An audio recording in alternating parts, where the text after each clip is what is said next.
귀한 찬양으로 하나님께 영광 돌리신 우리 일대교구, 오늘 찬송하신 대로 정말 예수와 함께 계시니 시험이 오나 겁없고, 또 그 어떤 경우에도 딴 길로 가지 않는, 오로지 예수 안에 기쁨이 있고 예수 안에 행복이 있고 예수 안에 영원한 생명이 있음을 확신하시는 우리 일대교구의 모든 믿음의 식구들 되시기를 주의 이름으로 축복합니다. 오늘 이 귀한 기도회에 참여하신 여러분 모두도 동일한 은혜의 주인공이 되실 수 있기를 부탁을 드립니다. 2026년도에는 더 이 금요성령 집회가 활성화되어지고, 또 많은 분들이 이 금요성령 집회에 나와서 함께 기도하는 가운데 정말 나를 얽어매고 있던 죄의 사슬이 풀어지고 문제가 해결되는 그런 은혜를 누리시게 되기를 주님의 이름으로 축복합니다.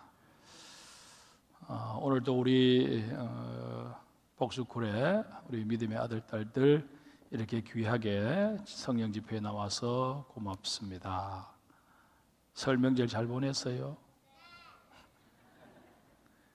세뱃돈 많이 받았어요?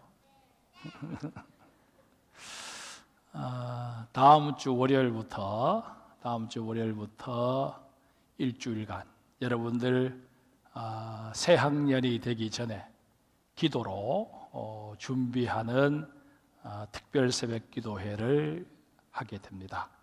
다 나오셔서 또 우리 목사님, 장로님이 여러분들에게 또 주는 세뱃돈을 꼭 챙길 수 있도록 그렇게 하시기 바랍니다. 왜 대답이 없어요?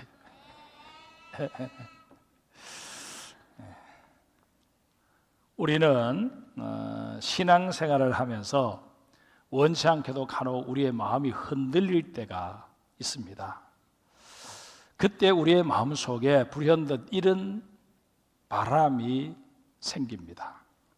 내가 이렇게 힘들고 어려울 때, 그래서 신앙마저도 흔들리는 촛불처럼 이렇게 간당간당 할 때 우리 주님께서 꿈에라도 한번 나타나 주시면 얼마나 좋을까. 내 이 흔들리는 믿음을 다시 견고하게 할 수 있을 텐데, 그런 바람을 우리 갖지 않겠습니까? 그런데 여러분, 그것은 우리의 생각일 뿐입니다. 오늘 본문을 한번 볼까요? 66절에 보면 예수님 곁에서 예수님께서 행하시던 그 기적들, 예수님이 선포하시는 그 능력 있는 말씀들, 그 모든 것들을 다 경험했던 그런 제자들 중에서도, 또 그 함께 따르던 그 무리들 중에서도 예수님께서 계속 자신들의 기대에 부응하지 않으시니까 미련 없이 예수님에게서 등을 돌리고 떠나버리는 것을 보게 됩니다. 이게 우리 인간들의 모습입니다. 꿈속에 예수님 한번 만나면 내 평생 오로지 예수님만 바라보고 그렇게 살 것 같죠? 결코 그렇지 않습니다. 따라서 오늘은 어떤 사람이 예수님을 떠날 수밖에 없는지, 그것을 살펴보는 가운데 주님을 더욱더 견고하게 붙잡는 우리가 되고자 합니다. 자, 예수님을 떠날 수밖에 없는 첫 번째 이유, 말씀이 마음에 걸려서 예수님을 떠나는 사람들이 생긴다 라고 오늘 본문에서 말씀합니다. 61절 말씀을 우리 같이 다시 읽겠습니다. 예수께서 스스로 제자들이 이 말씀에 대하여 수군거리는 줄 아시고 이르시되 이 말이 너희에게 걸림이 되느냐. 왜 예수님의 말씀이 그것을 듣는 사람들에게 걸림이 되었을까요? 예수님의 말씀에 무슨 하자가 있고 또 너무 지키기 어렵거나 잘못된 가르침이었기 때문이었을까요? 내가 주님께 얻고자 하는 것을 딱 마음속에 정해두고 거기에 예수님의 말씀을 자꾸 맞추려고 하다 보니 내 마음속에 이건 내가 원하는 게 아닌데, 내가 이러려고 지금 예수님 따라다니는 것 아닌데, 내가 이런 말이나 들으려고 이 떼약 볕에 지금 주저앉아 있는 게 아닌데, 그런 생각이 들면서 예수님의 말씀이 자꾸 걸리게 되는 것입니다. 본문에 소개된 무리의 경우 예수님을 어떻게 생각했습니까? 단지 자신들의 줄인 배를 채워주시고 자신들이 요구하는 것을 기꺼이 이루어 주실 그런 분으로 생각한 것입니다. 그러했건만 예수님께서는 그들의 요구에 별로 적극적으로 응해 주시지 않으십니다. 그뿐만 아니라 그들의 요구 자체가 잘못되었다고 지적하십니다. 이에 적지 않은 사람들이 실망한 채 예수님을 떠나고 맙니다. 내가 원하는 것 얻지 못할진데 내가 여기 있어야 할 이유가 어디에 있느냐, 그렇게 판단한 것입니다. 사랑하는 성도 여러분, 우리가 말씀을 바르게 수용하기 위해서는 우리 속에 자리하고 있는 나 중심의 욕심을 먼저 다스릴 수 있어야 합니다. 해군에서 군 생활을 한 친구에게 들은 이야기입니다. 배가 한번 출항했다가 돌아오면 온갖 해초류와 어패류가 배 밑창에 붙어 있다고 합니다. 그러면 배가 정박한 이후에 병사들의 주요 임무 중 하나가 배에 붙어 있는 해초와 어패류를 제거하는 일이라고 합니다.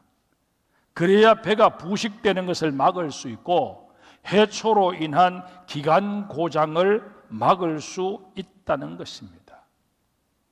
우리의 마음도 마찬가지입니다. 우리가 일상생활을 꾸려가다 보면 알게 모르게 우리 마음 속에는 온갖 더러운 탐욕과 교만과 허영심 등등으로 내 마음이 마치 쓰레기통처럼 되어버리기 일쑤라는 것입니다. 이런 것들은 부단히 제거하지 않으면 아니 됩니다.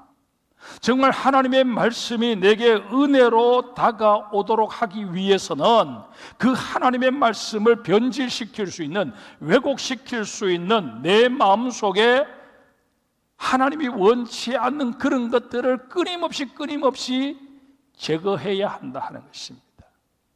내 속에 온갖 더러운 것, 온갖 독이 가득한데 거기에 하나님의 말씀이 들어온다 한들 그 말씀이 내게 정상적으로 적용되기가 쉽지 않습니다.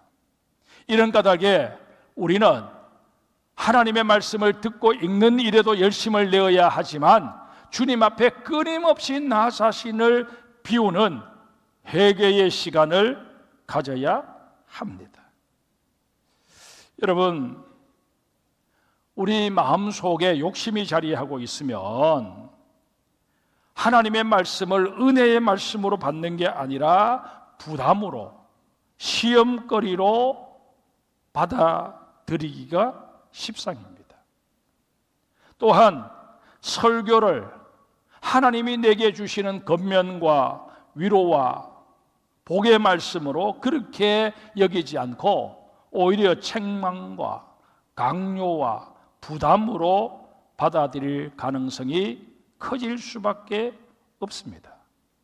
이런 까닭에 우리에게 필요한 것은 부단히 마음을 비우고 닦는 작업입니다. 투명한 유리를 통해서만 바깥 세상을 제대로 볼 수 있지 않겠습니까? 정말 우리가 청결한 마음을 가질 수 있어야만 주님의 뜻을 제대로 헤아릴 수 있고 주님께서 우리에게 궁극적으로 주시기를 원하시는 가장 귀한 복, 천국의 복을 누릴 수 있다 하는 사실을 유념하셔야 합니다. 두 번째로 주님을 떠나게 되는 이유는 우리가 육의 삶에 머물러 있기 때문입니다. 오늘 본문 63절에 살리는 것은 영이니 육은 무익하다 말씀하십니다. 사실 우리가 이 눈으로 보게 되는 것들은 대부분 다 육과 관련된 것들입니다. 무엇을 우리가 이루어도 이 육을 통해서 이루게 되고 무엇을 누려도 이 육을 통해서 누리게 됩니다. 그러다 보니 우리는 알게 모르게 이 육에 대해서 관심을 가질 수밖에 없습니다. 주님께서는 먼저 그의 나라와 그의 의를 구하라 그렇게 말씀하시지만 우리 자신은 이 육신을 위해서 무엇을 먹을까, 무엇을 마실까, 무엇을 입을까 하는 문제에서 쉽게 벗어나지 못합니다. 먹을 것이 많아지고 소득이 늘어나면 저절로 우리의 입가에 미소가 번지지만 그렇지 못하고 경제적으로 어려움에 직면하게 되면 얼굴상을 찌그리게 되고 또 의기소침해 질 수밖에 없다는 것입니다. 우리가 이런 삶의 모습을 극복하지 못하는 이상 주님 곁에 머물러 있는 게 절대 쉽지 않습니다. 우리 가룟 유다를 한번 볼까요? 그는 예수님의 제자가 된 이후에도 돈괴를 맡아 있어서 그런지 늘 무엇을 먹을까 무엇을 마실까 하는 문제에서 벗어나질 못했습니다. 그러다 보니 그의 육신은 주님 곁에 머물러 있었지만 그의 마음은 이미 주님 곁을 떠난 지 오래였습니다. 마음이 콩밭에 있는데 주님의 말씀이 귀에 들어올리 만무하지 않겠습니까? 결국 가룟 유다는 자신에게 주어졌던 기회를 다 사장시켜 버리고 멸망의 길로 치닫고 맙니다. 욕심이 잉태한 즉 죄를 낳고 죄가 장성한 즉 사망을 낳는다라고 하신 말씀이 그대로 실현되어 버린 인생을 산 것입니다. 우리 역시 육에 속한 것에 연연하며 거기에 비중을 두고 살 경우 유산 전처를 되밟을 가능성은 충분히 있다라는 사실을 유념하셔야 합니다. 그러기에 성경은 우리에게 육으로 난 것은 육일 뿐이고 영으로 난 것만이 의미가 있다고 말씀하시는 것입니다.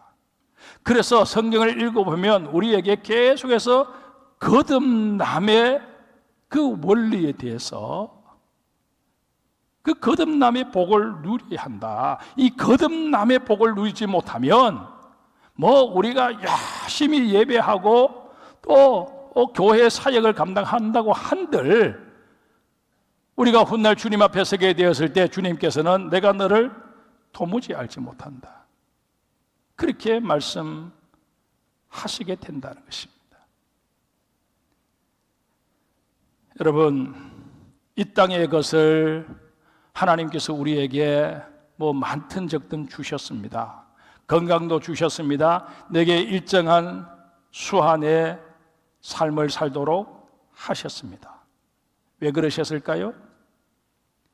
내게 주신 이 모든 땅의 것들을 심어서 영의 것들을 거두어 드리는 지혜자가 되라고 내게 기회를 주신 것이다 하는 사실을 여러분 꼭 기억하셔야 합니다.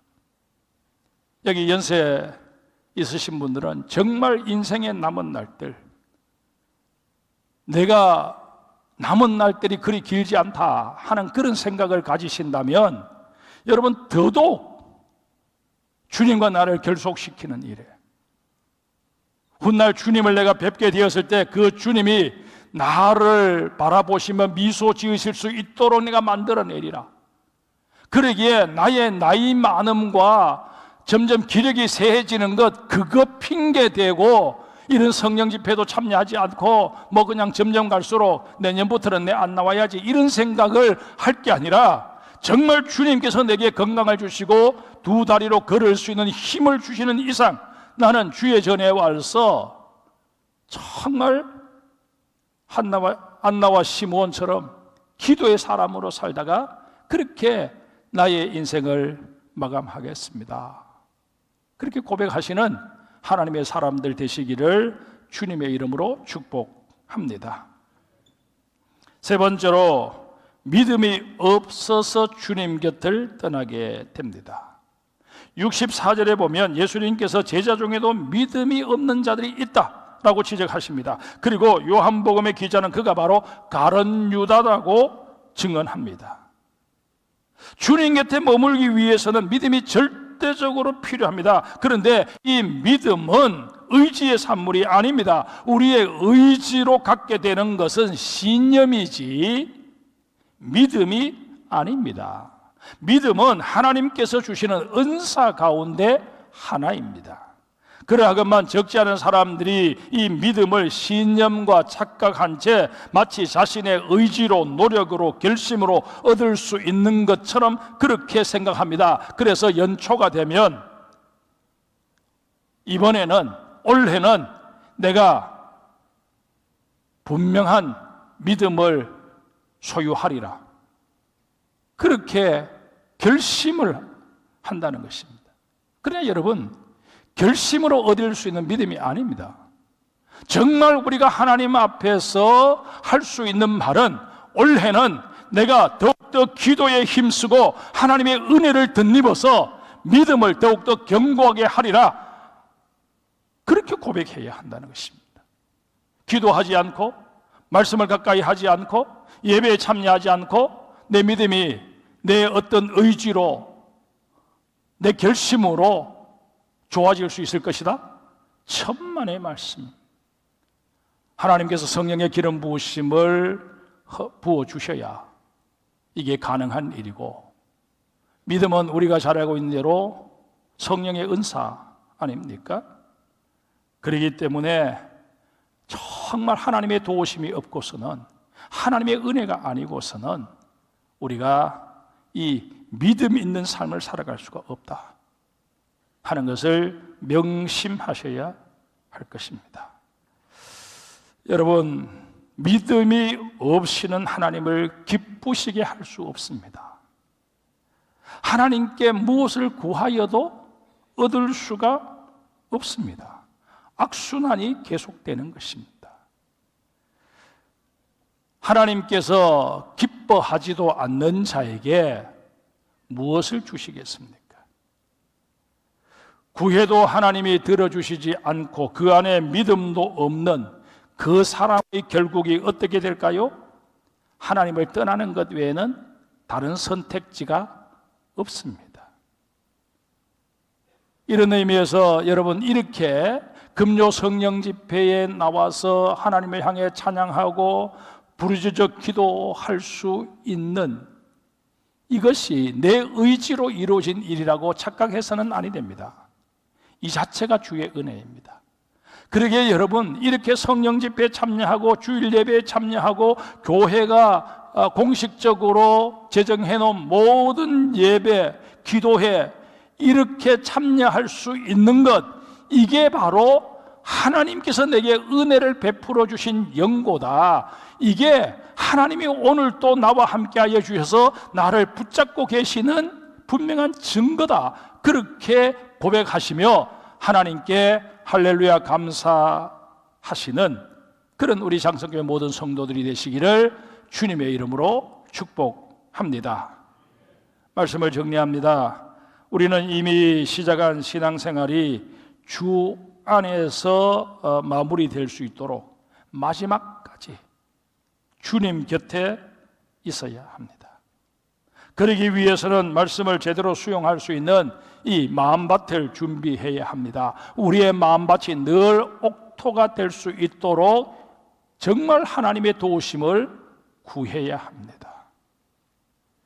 여러분, 하나님의 말씀을 들을 때에 자꾸 내 마음속에 그 말씀에 대해서 거부감이 든다거나 아니면 말씀을 듣는 시간만 되면 내가 막 그냥 졸음이 그냥 물밀듯 밀려와서 말씀을 제대로 들을 수 없다든가, 집에서 말씀을 읽기 위해서 성경책을 폈는데 완전히 이 성경책이 그냥 수면제처럼 작용하는 그런 현상이 자꾸 일어나면 여러분, 정말 여러분들의 마음밭이 원치 않게도 점점 황폐화되어 가고 있다, 사막화되어 가고 있다 하는 사실을 빨리 깨닫고 그 문제부터 먼저 해결하셔야 합니다. 내 마음이 옥토로 변해야 말씀이 30배, 60배, 100배의 결실을 거두게 된다 라는 사실을 명심하셔야 합니다. 또한 육에 속한 삶에 만족하고 안주해서는 아니 됩니다.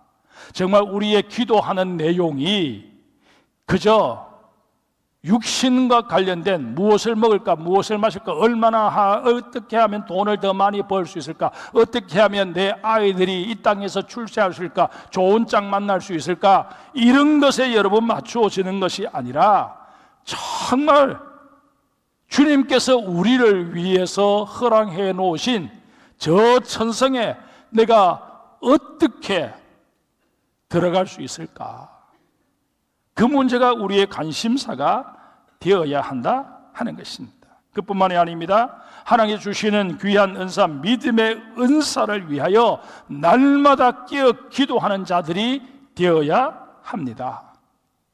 하나님께서 더 큰 믿음을 우리에게 주실 수 있도록 부르짖어 구하는, 우리의 입을 크게 여는 그런 하나님의 사람이 되기를 늘 소망하고, 이 자체도 하나님의 도우심이 없이는 안 된다라는 그런 깨달음을 가지고 주여 내게 믿음을 주시되 그 믿음을 뜨겁게 사모할 수 있는 마음을 내게 허락하여 주시옵소서 기도하는 하나님의 사람들이 되시기를 주의 이름으로 축복합니다.